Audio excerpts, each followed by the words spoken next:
Welcome to Daily English Dialogues channel and to this deep dive. Hello, everyone, and welcome. Today, we're embarking on a fascinating deep dive into a topic that is truly universal, connecting us all no matter where we live on this planet, the weather. Think about it, we experience it, we adapt to it, and perhaps most importantly for you, our amazing listener learning English, we talk about it constantly. Our mission today is to equip you with a rich, vibrant vocabulary and, a deep understanding of how English speakers navigate weather conversations. We want you to feel confident, fluent, and ready to jump into any chat, whether you're just starting your English journey or polishing your existing skills. We're here to help you make those linguistic connections that improve your English every single day. That's absolutely right. And it's more than just knowing a few words. Understanding how to talk about the weather is, well, it's a cornerstone of English communication. As sources like Berlitz and Better English Zone highlight, talking about the weather isn't just common, it's one of the most reliable and frequently used icebreakers. It's that fail-safe topic, the one you can always turn to when you want to start a conversation, or simply fill a momentary silence. This makes mastering weather expressions not just useful, but a truly crucial skill for any English learner looking to gain confidence and seamlessly connect with others in everyday situations. It really allows you to engage. Engage with the world around you and the people in it. Okay, let's unpack this a little. Why do you think talking about the weather is so incredibly popular, especially among English speakers?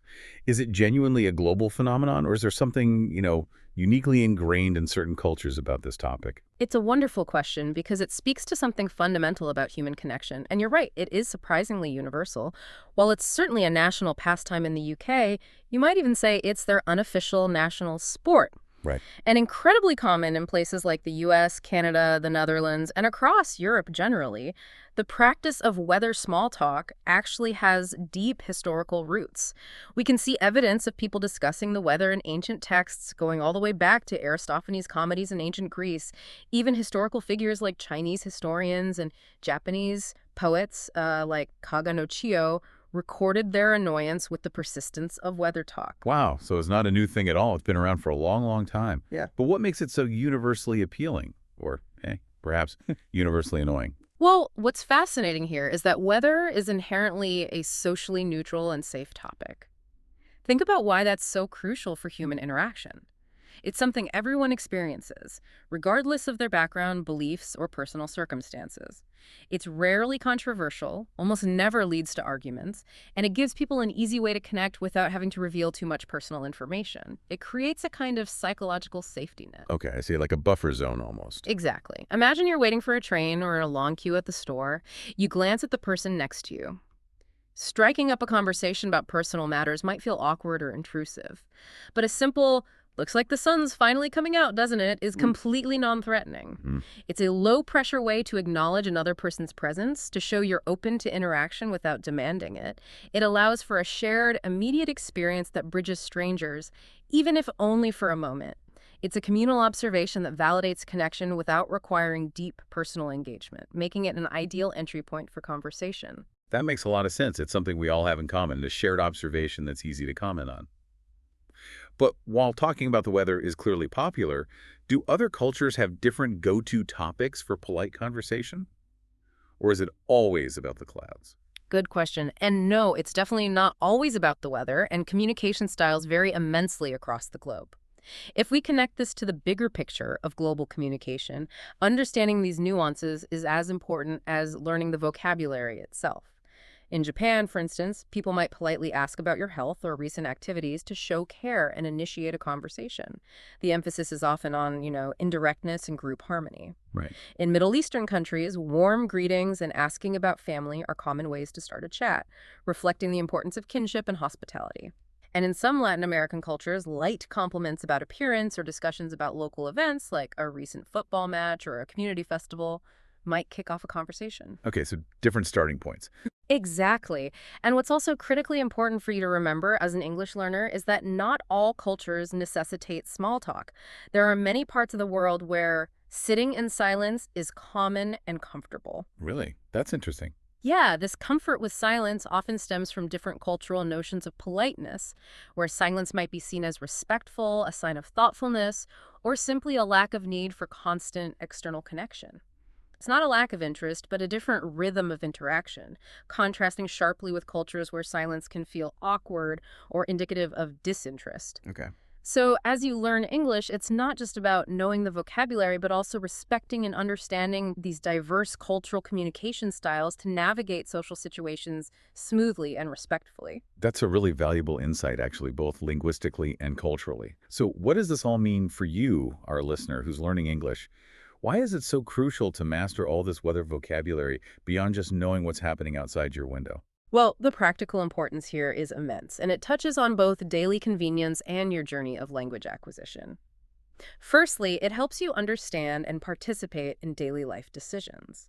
Imagine you're planning a weekend trip, or even just deciding what clothes to wear, or if you should take an umbrella before leaving the house. The daily dilemma. Exactly. Being able to follow a weather forecast on TV, online, or in a casual conversation becomes incredibly helpful. It impacts everything from your commute to your outdoor plans. But beyond that, it's a powerful and accessible tool for learning itself.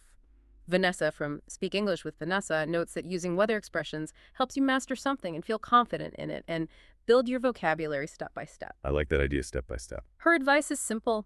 Just look outside, look out the window, describe the weather in English, and you're building your vocabulary step by step. For example, you could start by saying, it's sunny, or it's cloudy. Then you might add, it's a bright day, not a cloud in the sky.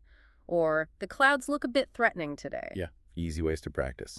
It's an everyday, accessible, and free way to practice and internalize new words, transforming a simple observation into a concrete learning opportunity. This gradual, practical application helps reinforce vocabulary and grammar in a real-world context, building your confidence one observation at a time. Before we dive into all the wonderful, vivid words for describing every type of weather, let's make sure we're clear on some basic terms that sometimes get a little mixed up. What's the precise difference between weather, climate, and temperature? Right, this distinction is truly fundamental for clear communication. Let's start with weather. Weather describes the current state of the atmosphere at a specific time and place.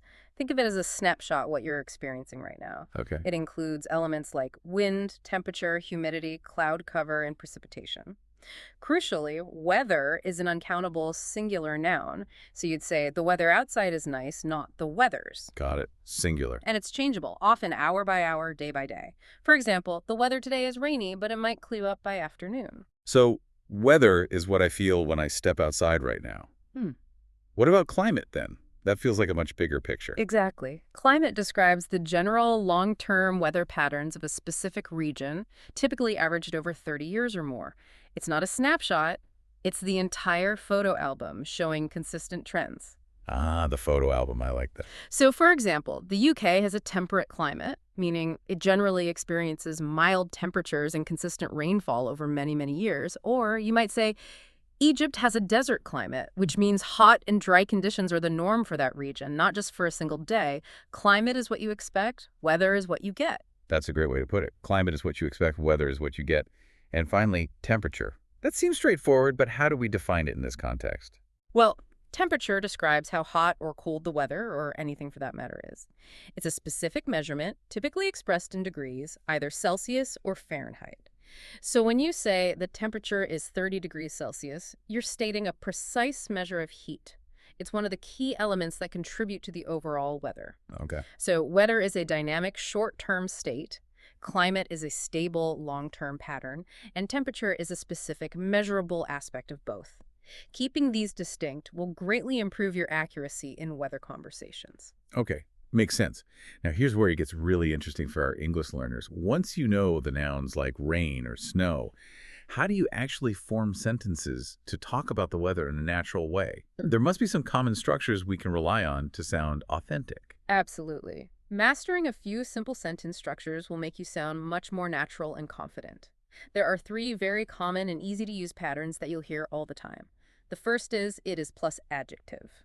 This structure uses an adjective to describe the general state or condition of the weather. For example, it is snowy. This tells us there's snow around. Or, it is rainy, meaning it's a day with rain. We could also say, it is sunny for bright day, or it is cloudy when the sky is covered. Like it's windy or... Exactly, or it is windy, and for very strong wind, it is blustery. I can see how that's super useful for a quick description. What's the next structure? The second structure focuses on the action happening right now. It is plus verbing. This uses the present continuous tense to describe ongoing weather phenomena. Ah, the action itself. Right. Okay. For example, it is snowing. This means snow is currently falling from the sky. Similarly, it is raining. Rain is actively falling.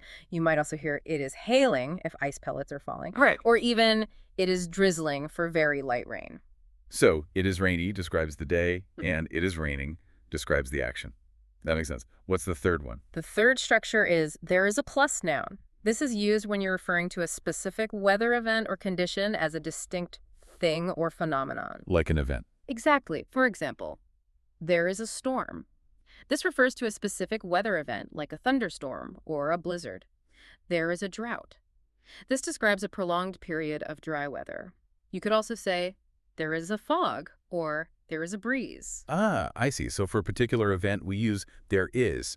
I've heard people sometimes make a mistake here, right? Mixing those up. You've hit on a common point of confusion for English learners. Yes. What's crucial here is to remember not to mix these up by using a noun where an adjective or verb form is needed. For instance, saying, it is rain is incorrect. You wouldn't say that. No. You should instead use, it is rainy, adjective, or it is raining, verbing. The same applies to snow. It is snow is incorrect. Use it is snowy or it is snowing. Practice using these three structures, and you'll not only sound much more natural, but also communicate with greater precision. They are your foundational tools for talking about almost any weather condition. Now that we know how to describe the weather, what about asking someone else about it? What are the common questions we should listen for and feel confident asking to kick off a weather-related chat? Right. These questions are your practical tools for starting or joining a conversation, and you'll hear them frequently. They serve slightly different purposes. The most direct and widely used questions are, what's the weather like today? That's a general query about all aspects of the current weather. Okay, the classic. Yeah. And what's the temperature today? This is more specific, asking solely about how hot or cold it is. Then we have some slightly more casual options, often used when you're looking for practical advice, perhaps on how to dress. Ah, yes, the important stuff. Exactly, like how's the weather? This often implies, do I need a jacket? Is it pleasant enough for a walk? Similarly, what's it like outside? This is a very common way to ask if you should prepare for rain, sun, or cold. You might follow it up with something like, should I take an umbrella? Or do I need a coat? Those are great for getting ready to go out. Any others that are common? Absolutely. If you want to know what's predicted for later, you'd ask, what's the weather forecast? Makes sense. And for a more conversational, ice-breaking approach, especially if the weather is particularly good or bad, such beautiful weather today, isn't it? Ah, the tag question. Yes, it's a tag question that invites agreement and further discussion. You can also adapt it, for example, terrible weather today, isn't it? And finally, if you're talking to someone from another city or country, you might ask, do you have rain? Or what's the weather like where you are? Good one. These questions are all excellent ways to initiate or continue a weather-related chat, and using them will help you feel much more integrated into English conversations. Let's imagine a really beautiful sunny day. How do we talk about the sun and hot weather in English? There must be more than just, it's hot. Oh, there's definitely a whole spectrum of expressions, from a pleasant warmth to feeling like you're absolutely baking. We can start gently with comfortable, pleasant heat. It's nice and warm today. These words often go together to describe comfortable, enjoyable warmth. Yeah, nice and warm. If the sun is particularly intense and bright, you might say, it's a bright one today. This emphasizes the strong sunshine, sometimes even implying it's almost too bright. Moving up the heat scale, we have the straightforward, it's hot, or it's a hot one today. These are simple and very common. Like, But here's where the exaggerations come in, and English speakers love to use these to paint a vivid picture. It's boiling. This implies it's extremely hot. So hot it feels like water bubbling in a pot. You might even hear someone say, I'm boiling, to express how hot they feel. yes. Even stronger is, it's scorching. This makes you feel like you're in an oven, indicating an intense, dry, burning heat. Scorching. Okay. Sometimes you'll hear the slang term, it's a scorcher. This is a noun phrase, meaning it is a scorcher of a day, indicating a day that is incredibly hot. You might even hear, the weather is scorchy. Boiling and scorching really paint a picture of intense heat. But sometimes, as you mentioned, it's not just the temperature, it's the feeling in the air itself. Mm, Like in British summers, even 25 degrees C can feel unbearable to some, right? exactly. That brings us to a classic summer complaint, especially in the UK. It's not the heat, it's the humidity. Oh, I've heard that one. Yeah. This phrase highlights how Brits, perhaps less accustomed to high humidity than some other cultures, really struggle with it. Even moderately warm temperatures can feel much worse when the air is thick with moisture, leading to complaints about feeling sticky and uncomfortable, especially without air conditioning. Mm-hmm. And speaking of British charm, for a rare sunny day, you might hear a delightful, almost poetic phrase, "The sun's got his hat on." Oh, that's lovely. Isn't it? It implies joy and optimism for sustained sunshine. It's a cheerful, almost childlike expression that often leads to plans like hanging out laundry to dry, planning a picnic, or simply enjoying a moment of unexpected brightness. It's a small cultural insight into how much a good sunny day is cherished. Sometimes it's not just the heat, but the feeling in the air itself. That thick, heavy sensation that makes you feel a bit sluggish. How do we describe that? Right, that thick, heavy, often oppressive feeling is typically described as muggy or humid. While often used interchangeably, there's a subtle nuance. Humid generally refers to the amount of moisture in the air, a measurable scientific fact. Right. Muggy describes the unpleasant sensation caused by that high humidity, especially when it's also warm. Ah, the feeling. Yes. So when it's muggy or humid, it literally feels like you're swimming outside because the air is thick with moisture. It's not necessarily raining, but you're probably sweating and feeling sticky, and it's often described as kind of miserable. I know that feeling. It's Yeah. like the air is almost chewing on you. Exactly. It's that damp, heavy atmosphere. For example, in the summer in the south of the U.S., particularly places like Florida or Louisiana, this is a pretty common experience. As one of our sources notes, muggy is like when you walk outside and you feel the water on your body. It's basically the same thing as humid. It's a very distinct, clammy sensation in the air. Mm-hmm. So you might say the humidity is 90%, but then you describe how it feels by saying it's really muggy out today. It's an important distinction for truly capturing the feeling of the weather. Let's imagine some pictures to bring these words to life and make them stick. We got a few scenarios here. First, a snowboarder on a pristine mountain. What do you see? Looking at that first picture of the snowboarder, it immediately communicates a specific kind of beauty. It's clearly a really clear and sunny day. Definitely bright. Yeah, you can tell it's bright because the sun is reflecting off the snow so strongly, creating a dazzling effect. Even though it's sunny because there's snow everywhere, you'd inherently know it's cold, perhaps even freezing. But the combination of bright sun and fresh snow makes it a perfect day for snowboarding.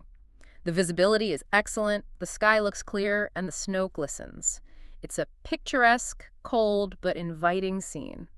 Next, a boat on the water with some hazy, slightly obscured conditions. How would you describe that atmosphere? For the boat picture, the conditions look quite different. This scene could easily be described as misty, humid, or muggy. Yeah, it looks kind of soupy. Exactly. Especially if this image captures an early morning in a warm, moist climate like the south of the U.S. You can almost feel the air being thick with moisture, which creates that hazy effect on the water, reducing visibility slightly. It's not a crisp, clear day, but rather one where the air itself feels heavy and damp. The sun might be trying to break through, but the atmospheric moisture dominates the scene. What about a dense jungle scene? That seems like an obvious candidate for some of our moisture words. Oh, the jungle picture definitely screams humid. It looks incredibly lush and verdant, which tells us there's a huge amount of moisture in the air and the environment. You can almost feel it. You can. It looks really wet, and you can almost feel the water clinging to everything and breathe in thick air due to the high moisture content. You could absolutely say it's thick and muggy, given how incredibly dense and damp the vegetation appears. It's a very distinct feeling of heavy, saturated air that would make you feel sticky and probably quite hot. And finally, a striking picture of very dry, cracked ground. What does that tell us about the weather there? This last picture, with the deeply dry, cracked ground, is the complete opposite of the jungle. It tells a story of intense, prolonged heat and lack of moisture. Very dramatic. It is. You'd describe it as dry or scorched earth, indicating a severe absence of water. The weather here is clearly scorching hot, suggesting an almost unbearable baked heat. You could also vividly describe it by saying, it's a scorcher of a day, Or that the weather is scorchy, painting a picture of intense, parched conditions where everything is desiccated and brittle. It's a stark visual of extreme heat and drought. Now let's shift our gaze upwards to the sky. How do we describe what we see above us? From perfectly blue to dark and stormy, using the right English expressions. Right. The sky offers a whole range of descriptions, each conveying a different feeling. When the sky is completely clear, it's quite simple. You'd say it's clear, or it's a clear day. Often we follow this with the lovely descriptive expression, not a cloud in the sky. You can even say it more emphatically, whoa, not a cloud in the sky today, what a perfect day. I love that phrase, not a cloud in the sky. It really gives you a sense of perfection. What about when there are some clouds? If there are some clouds, but you can still see blue sky peeking through, we say, it's cloudy, or more precisely, it's partially cloudy. Partially cloudy. Okay. This means the sun isn't completely hidden, and there's a mix of blue and white in the sky. It's often still pleasant, but with some shade. For example, it's partially cloudy, so you might get a mix of sun and shade at the park. However, when clouds completely cover everything and you can't see any sky at all, making it darker than it would normally be, even in the middle of the day, then it's overcast. Overcast. That sounds a bit gloomy. It often has a rather dark and gloomy feeling, yes. If it goes on for days, people might even call it miserable outside, with a gray sky, affecting moods and plans.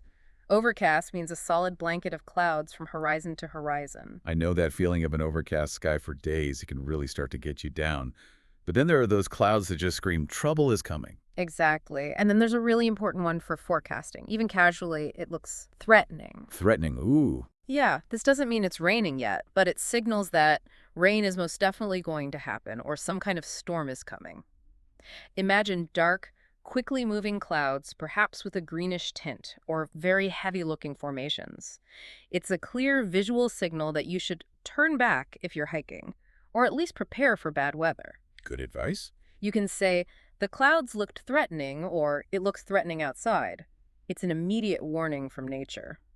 What about when the air is moving?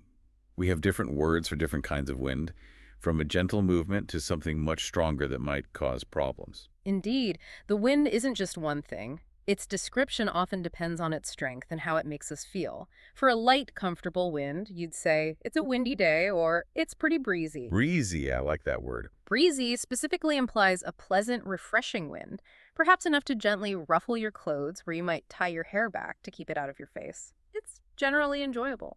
So breezy sounds quite nice, almost inviting. But what about when it gets a bit more intense? When the wind is stronger, but not yet extreme, you might hear blustery. Blustery. It's blustery out there. This is a bit more formal, often used on TV weather programs, but can be used casually to mean the wind is blowing pretty strongly. It's stronger than a breeze, but it's not a hurricane or anything. Blustery feels a little bit more chaotic, perhaps gusty and unpredictable, making it not a comfortable wind. It might make walking a bit harder or cause things to rattle. Okay, and for a really powerful wind, especially in British English, I've heard a very vivid expression. Yeah, yes.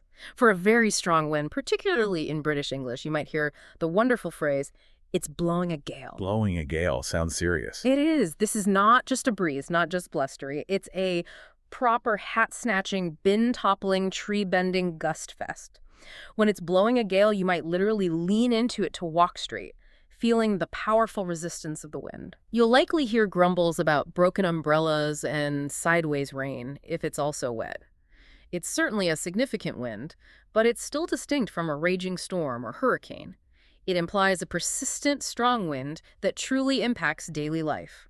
Let's bring these descriptions to life with some visual examples.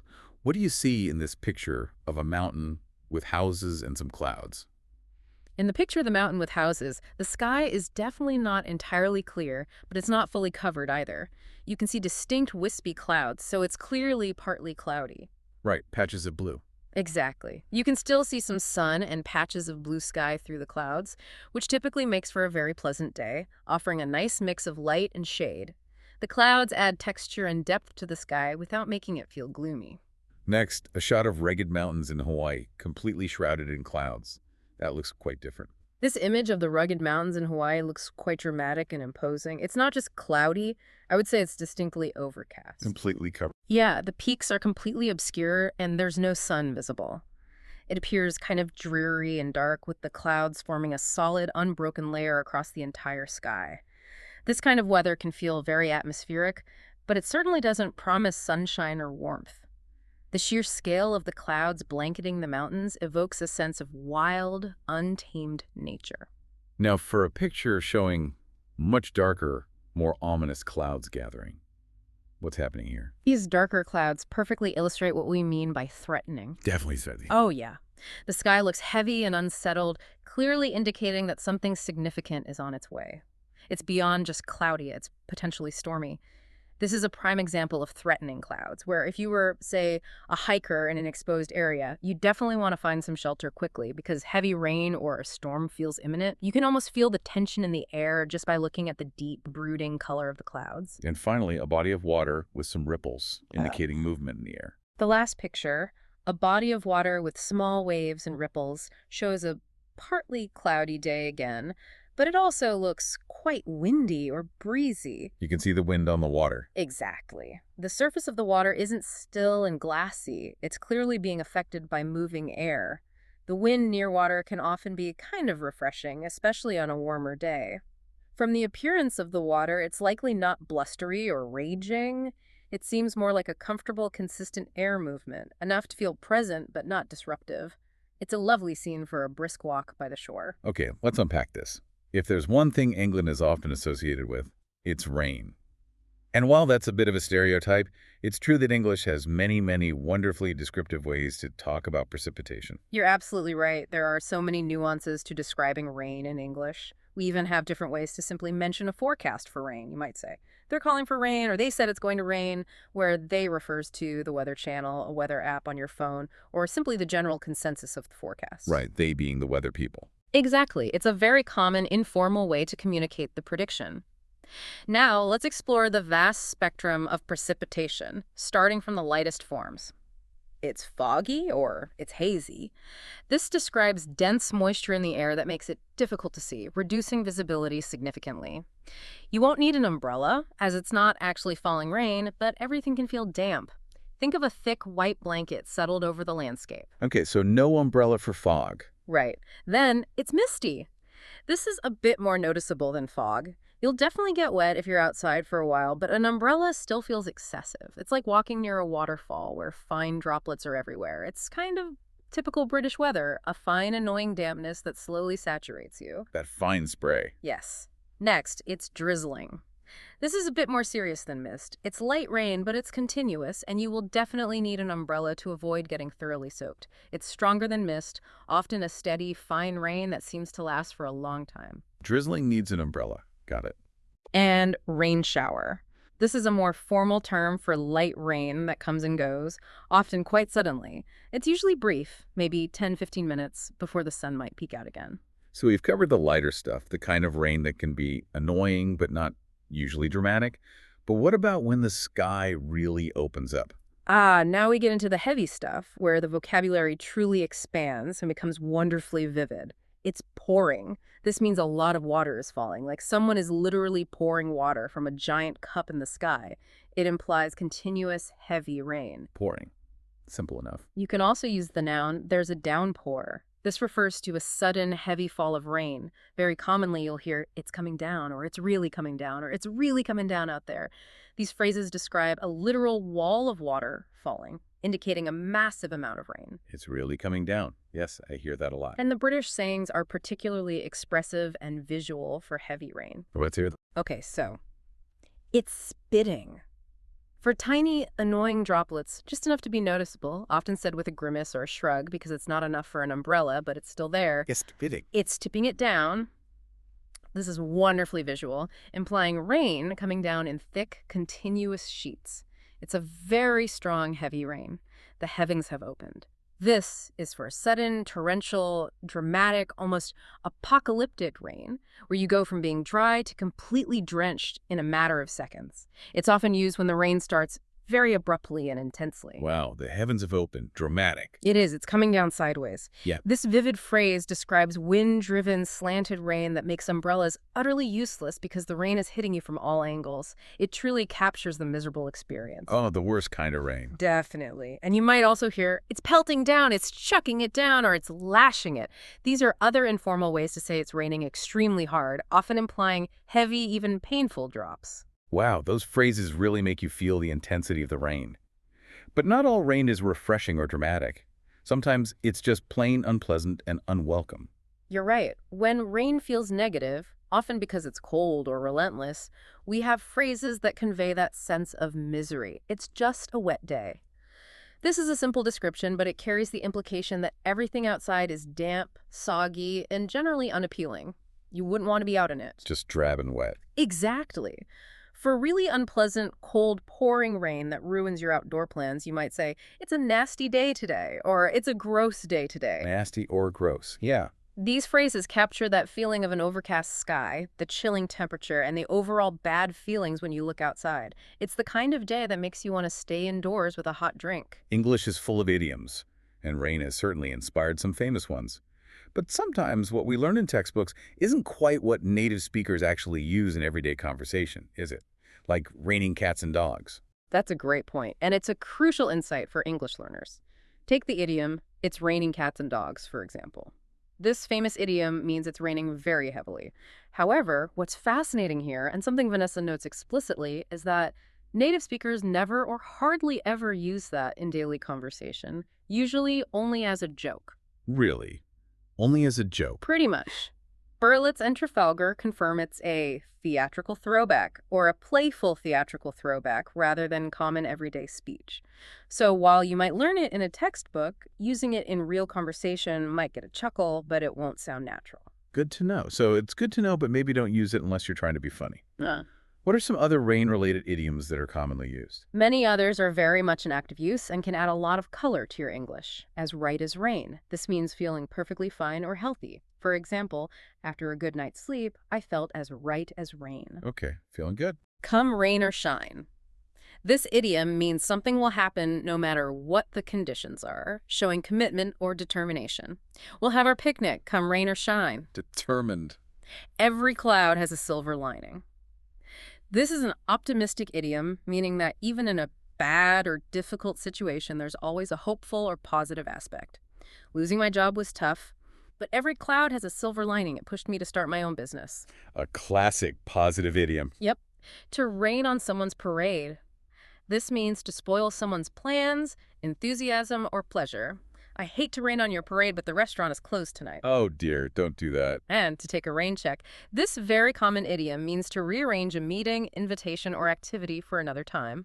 I can't make it to dinner tonight. Can I take a rain check? Take a rain check. Very useful. Extremely useful. Using these idioms correctly will definitely make your English sound more authentic and nuanced. Just remember the one about cats and dogs is mostly for laugh. Let's apply these rain descriptions to some real-world scenes to truly cement them in our minds. First, a picture of a very foggy cliff. How would you describe that? Looking at that first picture of the foggy cliff, it's foggy. The dense mist completely obscures the view, making it impossible to see far. Can't see a thing. Pretty much. There's not good visibility or low visibility, which is often accompanied by warnings, especially for drivers navigating roads near such areas. You can almost feel the damp, cool air and the sense of being enveloped in a soft, white cloud, but without actual rain falling. It creates a very mysterious and isolated atmosphere. Next, a couple walking with an umbrella, looking quite content despite the weather. What kind of rain are they experiencing? This picture of the couple with the umbrella beautifully illustrates a lighter type of rain. It looks like it's drizzling or they might be in a light shower. Just light rain. Yes. They're still walking and seem happy, which tells us the rain isn't too heavy or unpleasant. It's just enough for an umbrella to be necessary, but not enough to ruin their spirits or make them rush for cover. It suggests as gentle, perhaps even romantic rain. Now, imagine a young girl inside, looking out at a very gloomy, rainy day. Her expression tells a story. This is a perfect example of a gloomy day. The scene outside her window is dark and wet, and her expression perfectly matches the atmosphere. Now, she doesn't look thrilled. No. It's raining, or it might even be pouring. It's definitely what we call a gross day or nasty weather. It's the kind of day where you don't want to go outside for more than 3 seconds. The image suggests continual rain all day, not just a passing shower, which often brings out those negative feelings of being cooped up and longing for sunshine. It truly captures the miserable impact of relentless rain. And finally, a powerful, heady downpour, almost like a sheet of water. How would you describe that intensity? This last picture shows the strongest rain of all. It's clearly a downpour, or it's pouring, as if someone has just poured their cup from the sky. Dumping it down. Exactly. The sheer volume of water falling is immense, creating a visible curtain of rain. You can almost hear the drumming sound of the heavy drops and imagine the streets quickly flooding. This isn't just rain, it's a force of nature, demanding that everyone find immediate shelter. Let's switch gears completely now and embrace the chill. How do we talk about the shift to colder temperatures and preparing for it? Right, as the seasons change, or even sometimes quite suddenly, you'll hear these expressions. To describe a temperature drop, we use the verb get to show that a change is happening. It's getting cooler outside, or it's getting colder outside. Getting colder. Yeah. This could be between seasons, like going from autumn to winter, or even the air cooling dramatically before a summer rainstorm. For a significant drop in temperature that's expected to last, people might say, there's a cold front coming up next week. Okay, a cold front. This means a large mass of cold air is moving in, bringing with it a lot of cold weather, possibly due to Arctic winds. This often signals a sustained period of low temperatures. To prepare for these colder conditions, you'll hear the phrasal verb, make sure you bundle up. Bundle up. This means to wear all your warm clothes, literally layering up with a hat, scarf, gloves, winter coat, and winter boots. It's about protecting yourself from the cold. I know that feeling of bundling up. Sometimes, though, the cold is more subtle, a nip in the air. Exactly. And that brings us to a classic British understatement for a definite chill. It's a bit nippy out. It's a bit nippy. This describes a definite chill in the air, but it's not yet freezing, not quite frostbite weather. You might often hear it in the fall when you can see your breath, but you might still get away with just a scarf. What's interesting is that this understatement can even be used in the dead of winter when it's well below freezing, highlighting a particular British way of downplaying extreme conditions with a casual tone. It's a very conversational and common phrase. Here's where it gets really interesting for anyone who loves or endures winter. What are the different ways to talk about snow, from how it falls to its quality and what you can do with it? Right. When it's extremely cold, we simply say, it's freezing. That's the baseline. And when that familiar white stuff starts to fall, the exciting exclamation, especially for the first snowfall of the season, is usually, it's snowing. Hey, it's snowing. Exactly. This means snow is actively falling from the sky. For a very light snowfall, we have a specific term. There are just a few flurries. Flurries. This means you're seeing occasional snowflakes falling, but it's not a heavy or continuous snowfall. It's often just a precursor or a very light dusting. A common experience, especially for children hoping to play, is when it's snowing, but it's not sticking. Oh, the disappointment. Yes, it's a sad moment because the ground is too warm, so the snow melts immediately upon contact. You see it falling, but it doesn't accumulate. If the snow does stick and it's perfect for winter fun, you describe its texture in terms of what you can do. Like for snowballs. Exactly. Wow, this is great snowball snow, or you can pack the snowballs really easily with this. This means the snow is wet enough to hold together, making it ideal for building snowmen or having a snowball fight. Another texture is when the snow is powdery. This means it's very dry and light, falling apart easily, like flour or sugar.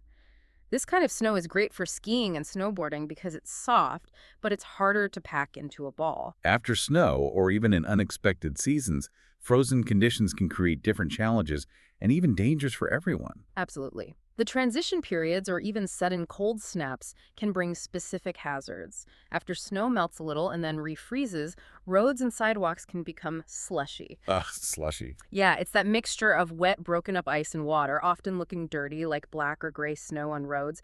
It's messy and slippery, or simply it's icy, meaning surfaces like sidewalks and roads are covered in a layer of ice. A particularly insidious and dangerous condition to watch out for is black ice on the road. Oh, that sounds scary. It is. This is invisible ice that forms on black asphalt, making roads extremely slippery and treacherous because drivers often can't see it until they're already on it. It's a very significant hazard. Then there's precipitation that isn't snow or rain, but frozen. Hail. Hail. What's interesting about hail is that it can happen at any time during the year, even in summer, not just winter. Hail is essentially a ball of ice falling from the sky. It can vary dramatically in size, from small pea-sized pellets to golf ball size, baseball size, or even softball size chunks of ice. Softball size. Wow. Yeah, large hail can be extremely damaging to cars, plants, roofs, and even people, often leading to hail warnings, where people are advised to protect their property and seek shelter. It's a powerful and potentially destructive weather event. Any other unique ways to describe the deepest parts of winter or those long, chilly seasons? There are definitely a couple of evocative phrases that capture the feeling of prolonged cold. It's the dead of winter. This describes a time like January, often the coldest part of the year, when it truly feels like the middle of the winter and that it will be winter for so much longer in the future. Feels like it will never end. Exactly. This phrase can carry a sense of gloom or sadness due to less sunshine and persistent cold. Interestingly, you can also use dead of summer for the hottest, deepest part of that season. And for truly extreme cold, there's a colorful British saying, "It's brass monkeys out there." Brass monkeys, what does that mean? It's a shortened, informal phrase for absolutely freezing, typically said when your breath clouds up in front of you and you're craving a hot drink to warm up. It's a very vivid and common way to describe intense, biting cold in a casual setting. Let's look at some specific scenarios to solidify these cold weather terms and imagine ourselves right there. What do you see in a picture of a horse outside in winter? That horse looks quite sad, doesn't it? Its posture and the visible signs of cold really bring the scene to life. You can distinctly see his breath condensing in the cold air, Oh, yeah, you can. which immediately tells you it's probably pretty cold, likely below freezing. There's a light dusting of snow on the ground, so it's not a heavy snowfall, but enough to blanket the landscape. You'd definitely say it's freezing, and you would certainly need to bundle up with multiple layers of warm clothing if you're outside with him. It's a clear picture of a chilly, crisp winter day. Next, a city scene with snow and ice on the ground. Looking a bit messy. In this city picture, the ground tells a story of recent snowfall and subsequent activity. It looks icy or potentially slushy. The gray stuff. Exactly. This often happens after it snowed for a while and cars have driven on it, mixing the snow with dirt and melting water, making it kind of gross, kind of gray snow. The snow might be quite deep in places where it hasn't been cleared, and the ground is covered in a thick, uneven layer. It's a common, if not always appealing sight in many winter cities after a significant snowfall. What about a person throwing a snowball? That's a classic winter activity. This person looks like they're having a fantastic time, even if they're concentrating intently on their aim. It's clearly snowy, and the snow itself looks like it's great snowball snow. The packing kind. Yes, this implies it's not too powdery, but rather wet enough to be easy to pack for snowballs. The person is really bundled up with a hat, a thick coat, and gloves, which emphasizes just how cold it is outside, but the joy of the activity seems to outweigh the chill. It's a very active and engaging winter scene. And finally, a picture of sheep in a snowy field with large snowflakes falling. That looks quite atmospheric. These poor sheep look pretty cold, though their thick wool provides natural insulation. From the image, it's snowing, and we can see pretty big snow flurries falling. Big flakes. Yeah, there's low visibility due to the falling snow, and you could definitely say it's snowing hard, or it's really coming down out there. However, it's not quite a blizzard because you can still discern the sheep and the background elements. A blizzard would mean you couldn't see a thing with strong, swirling wind and heavy snow. Right, visibility is key for a blizzard. Exactly.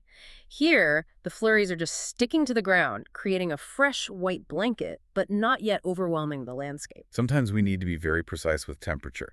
How do we state exact degrees in English, especially for those really cold numbers? Right. When it comes to specific temperatures, clarity is key.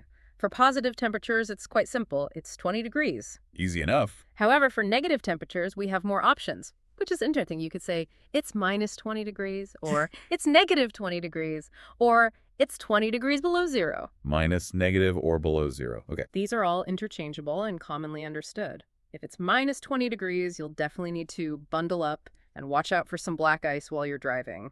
The more ways you know to express these numbers, the more confident you'll sound. Beyond specific numbers, how do we talk about general temperature ranges?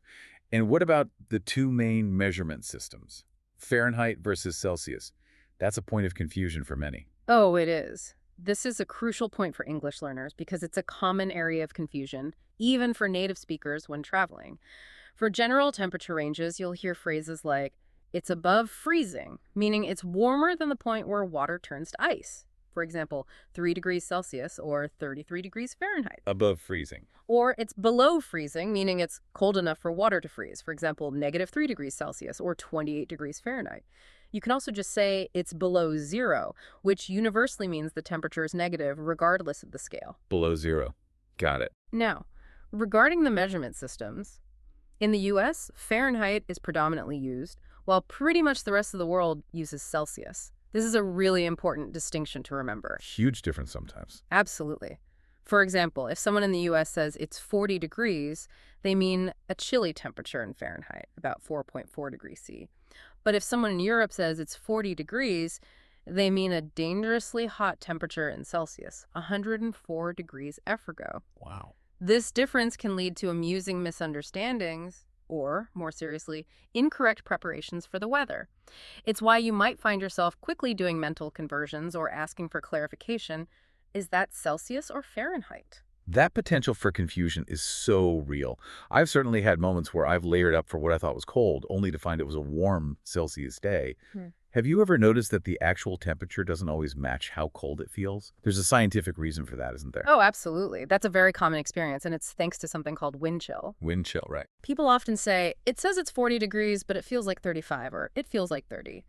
This difference is usually due to wind chill, where the wind makes it feel colder than it actually is. The wind whisks away the thin layer of warm air our bodies naturally create around us, making us feel much colder than a thermometer might indicate. Ah, it steals your body heat. Basically, yes. So, while the thermometer might read 40 degrees, a strong wind can make it feel like it's 30 degrees to your exposed skin. So that feels like temperature is actually incredibly important for how we plan our day or what we wear. Exactly. It's the more practical temperature for daily life. When talking casually, people usually refer to the general feeling like it's freezing or it's scorching, rather than stating the specific degree, unless they're directly asked for the number. So when you're deciding how to dress, you're often subconsciously or consciously factoring in that feels like temperature, not just the raw number. It's a fantastic example of how weather language directly connects to our sensory experience. Let's look at some examples from our own lives to see these temperature descriptions in action and make them really relatable. We have a picture here of a snowman. Looking at the snowman picture, it immediately brings a specific temperature range to mind. For this photo, the actual temperature was 28 degrees Fahrenheit, which translates to -2 degrees Celsius. Okay, -2°C. What's interesting, as we just discussed, is the perception difference. In America, we rarely say minus for a Fahrenheit temperature unless it's extremely cold, like -10 or 20 Fahrenheit, whereas -2 Celsius is not so bad in many parts of the world. It's just a regular cold winter day. Right, perspective matters. Totally. For someone used to Celsius, -2 degrees C might feel like a mild winter, but for someone accustomed to Fahrenheit, 28 degrees F means definitely needing a coat and gloves. This clearly illustrates the difference in perception between the two scales and how cold those numbers truly feel, depending on your background. And next, a photo of a child with a log bundled up outside. What does the temperature feel like in that picture? In that second picture with the child and the log, it's clearly a cold day, but not quite as extreme as the snowman. The temperature was above freezing at 38 degrees Fahrenheit or 3 degrees Celsius. So just above freezing. Yeah. Even at these temperatures, you can see you gotta bundle up, wearing a warm coat, hat, and gloves. It still felt pretty cold, likely due to wind chill. So even though the thermometer might be a few degrees above freezing, that biting wind can make it feel much colder, necessitating those layers to stay comfortable and warm during outdoor activities. It highlights that the absolute number isn't always the full story. So what does this all mean for understanding how weather actually works, and why is it always changing so much, often without warning? Well, at its core, the reason weather is always changing is because of the way air moves around the Earth. It's a constant dynamic system. Air moving around. Yeah, and the sun plays a massive fundamental role in this continuous dance. It doesn't heat the Earth evenly. Different surfaces absorb different amounts of solar energy. When the sun heats the Earth's surface, the air directly above those warmer spots becomes warm itself. And warm air, being lighter, naturally wants to rise. Okay, warm air rises. Right. As that warm air goes up, it leaves a space, and cooler, denser air from other areas rushes in to take its place. This continuous cycle, warm air rising, cool air moving in, creates air currents, which we feel as wind, and drives all the different weather conditions we experience globally. It's a fundamental part of our planet's energy distribution system, constantly trying to balance temperatures across the globe, leading to an ever-changing sky above us. That makes perfect sense. It's like a giant global convection oven. How do scientists predict what the weather will be like tomorrow or next week? It seems like an incredibly complex process given all that air movement. It is incredibly complex, but science and technology have come an astonishingly long way. The formal study of weather is called meteorology, and the dedicated scientists who study it are meteorologists. Meteorology, okay. And they use a variety of sophisticated tools to gather data. A thermometer measures temperature, telling us how hot or cold it is. A barometer measures air pressure. This is crucial because high pressure generally means good, clear weather, while low pressure usually signals rain or storms are approaching. High pressure good, low pressure bad. Generally speaking, yes. Think of it like this. High pressure pushes air down, preventing clouds from forming, while low pressure allows air to rise, cool, and form clouds and precipitation. An anemometer measures wind speed, and a wind vane shows wind direction, telling us where the air is coming from. Got it. Speed and direction. A rain gauge measures how much rainfall has occurred, and a hydrometer measures humidity, the amount of moisture in the air. So those are the ground level tools. Yeah. But what about the bigger picture, seeing storms from afar? That's where modern technology truly shines. Satellites orbit Earth, constantly taking pictures of clouds and storms from above. Eyes in the sky. Exactly. They track major weather events like hurricanes and typhoons as they develop and move, providing invaluable data for long-range predictions and even helping monitor global climate change. Weather radar uses radio waves that bounce off rain, snow, and hail particles. By analyzing these reflections, radar can detect precipitation, track its movement, and measure its intensity, giving us real-time insights into active storms. Radar is so useful for tracking rain. Immensely. Finally, all this massive amount of data, from ground sensors to satellites, is fed into powerful supercomputers. These machines process billions of calculations per second to create incredibly detailed weather models and forecasts. What's fascinating here is that while forecasts aren't always perfect, weather is notoriously chaotic, modern technology meteorologists can make very good predictions, especially for the short to medium term, helping us plan our lives more effectively. Beyond the daily forecast, there's a deeper, more mindful way to observe and understand the natural world through its weather. It connects us to nature's rhythms in a way that feels almost ancient. This raises an important question. Have you ever paid close attention to how nature around you responds to the weather? The technical term for observing this intricate dance between living things and seasonal changes is called phenology. Phenology. Okay, new word for me. It's the study of cyclical and seasonal natural phenomena, particularly in relation to climate and animal life. It's about noticing those subtle cues that nature provides, telling us about the subtle shifts in our environment. For example, you might observe that certain flowers bloom only after a specific amount of warmth and rain, or that birds migrate when the days shorten and the temperature consistently drops. Let's think about a couple of examples that truly bring this to life. You might notice that tomatoes, for instance, visibly struggle and start producing fruit when temperatures consistently go above 85 degrees Fahrenheit, around 29 degrees Celsius. Oh, really? Too hot for tomatoes. Yeah, they don't just stop growing, they change their entire energy strategy, trying to conserve water rather than produce. You could literally see this happening in your own garden, teaching you about their biological response to heat. Or take a native plant like the ossoberry, which might enter senescence. That's the process of aging and dying in plants much earlier in the year if there's a severe drought. You'd notice its leaves yellowing and dropping in late summer, a direct and visible response to prolonged dry weather. That's such a profound observation, linking specific natural events to the underlying weather patterns. It's not just about the weather in isolation, but how everything around us reacts. Exactly. Phenology helps us become more attuned observers, understanding that spiders spinning their webs in particular patterns, or even bumblebees becoming irritable during a heat wave compared to other pollinators, are all subtle indicators of the environmental conditions.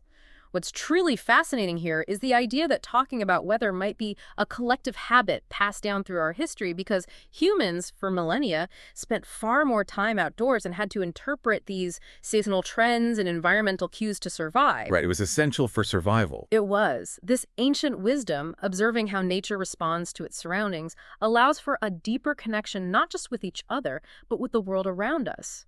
It helps us see ourselves not as separate from nature, but as inseparable components of the whole, intricately linked to every cloud, every breeze, and every drop of rain. It's a powerful reminder to simply look outside and pay attention to the story the world is telling you. It's clear that weather is far more than just small talk. It profoundly affects almost every aspect of our lives, shaping cultures and daily decisions globally. It's an incredibly pervasive force. Absolutely. The impact of weather is incredibly widespread and deeply ingrained in human civilization. Let's break down some of these significant ways. First, clothing. This is the most immediate and obvious impact. People in cold climates naturally wear thick, insulated coats, scarves, and hats to stay warm, while those in hot climates opt for light, breathable fabrics and minimal layers to stay cool. Makes sense. But beyond that, some cultures have developed special clothing specifically adapted for their local climate, like the loose, flowing garments worn in deserts to protect against sun and sand while promoting airflow.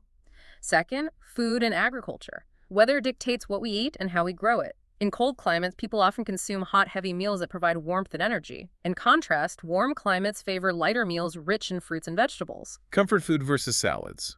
Exactly. Farmers are entirely dependent on accurate weather information for planting, growing, and harvesting their crops. Different crops need specific conditions. Rice thrives in warm, wet environments, while wheat prefers cooler, drier ones. Too much or too little rain can devastate crops, leading to food shortages or economic hardship.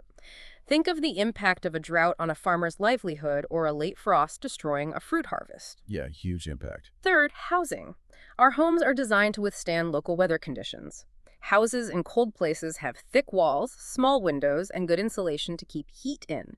In hot places, houses might feature large windows for maximum airflow, lighter construction materials, or even flat roofs for sleeping outside during warm nights. Interesting about the flat roofs. Yeah.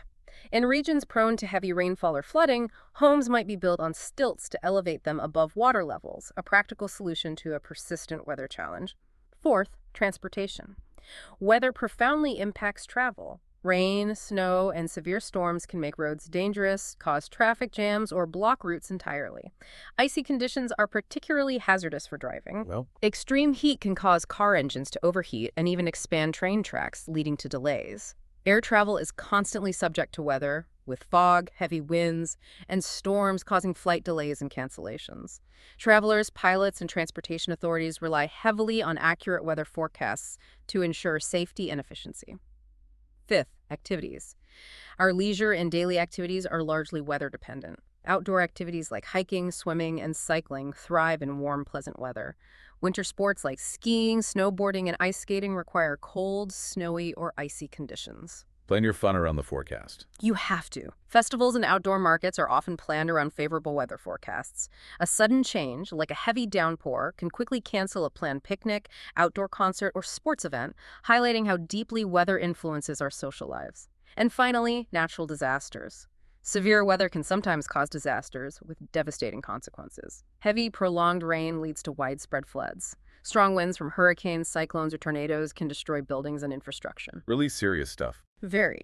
Dry and hot weather is a major cause of wildfires, which can spread rapidly and consume vast areas.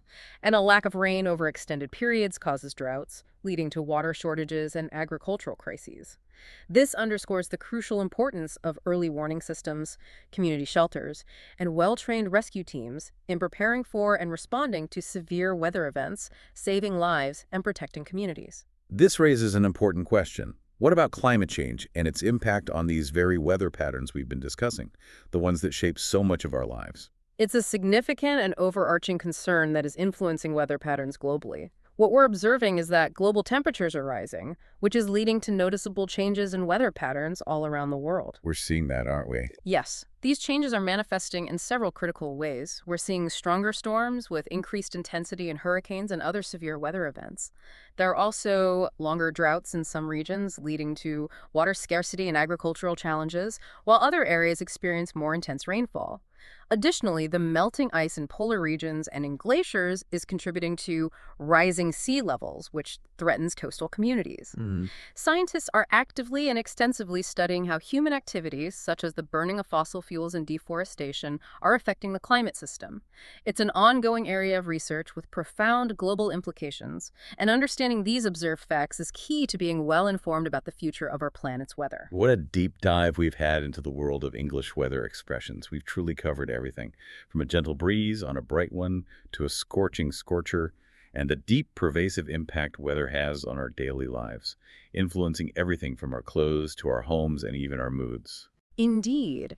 And this isn't just knowledge for polite conversations or passing remarks. This understanding of weather vocabulary and its cultural context is about gaining confidence, connecting more genuinely with others, and, understanding the world around us. It's about making informed decisions, whether it's simply what to wear, recognizing what a severe weather warning truly means, or even deepening your connection to the natural world through phonology. It empowers you to navigate daily life and communication with greater ease. That's right. So we truly encourage you to keep practicing these new words and phrases. The best way to learn is to use them in your everyday life. Look out your window right now and try to describe what you see using some of the expressions we've discussed today. And as you go about your day, take a moment to really notice the sky above you. The weather is a powerful force that affects everyone. It can bring joy with sunny days and fun activities, but it can also bring danger with storms and extreme conditions. What is the sky communicating to you today? What story is the weather telling where you are? Now, I have a question specifically for you, our listener. In the comments below, let me know what's the weather like today in your city. Describe it using some of these amazing expressions you've learned today. It's a great way to put your new vocabulary into practice. And make sure you look through all of the other comments, because you'll probably see some of these expressions used in new ways. It's a great opportunity to just refresh your memory and remember all of the things that you learned in this deep dive. Thanks so much for learning English with us on Daily English Dialogues channel. We'll see you again next time for another deep dive.